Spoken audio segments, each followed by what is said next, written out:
আপনি অবশ্যই কোনো গাছ দেখে থাকবেন যেখানে অনেক ফল রয়েছে।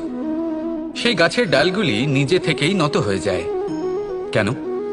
যাতে মানুষ, প্রাণী, এরা সকলে যাতে সেই ফল খুব সহজে গ্রহণ করতে পারেন। এটাই হলো প্রকৃতির শিক্ষা, এটাই হলো প্রকৃতির নিয়ম।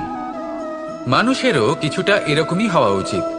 যদি আপনি সাফল্যের চরম সীমায় পৌঁছে যান, অনেক বেশি ধন অর্জন করে ফেলেন, তখন মনে রাখবেন যে আপনি যেন অহংকারী না হয়ে পড়েন। বিনম্র থাকতে হবে। সেই ধনকে ব্যবহার করতে হবে উচিত কাজের জন্য। সেই ধনের দ্বারা সমাজের মঙ্গল করা উচিত। সকল মানুষকে সাহায্য করা উচিত যাদের ধনের অভাব আছে। যদি ধনী হওয়া সত্ত্বেও আপনি ধনের সদ্ব্যবহার এই সমাজের মঙ্গলের জন্য, তার ভালোর জন্য না করেন, যদি আপনি ধন দান না করেন, তাহলে এই ধন অহংকার রূপী বিষে পরিণত হয়ে আপনাকেই নাশ করবে।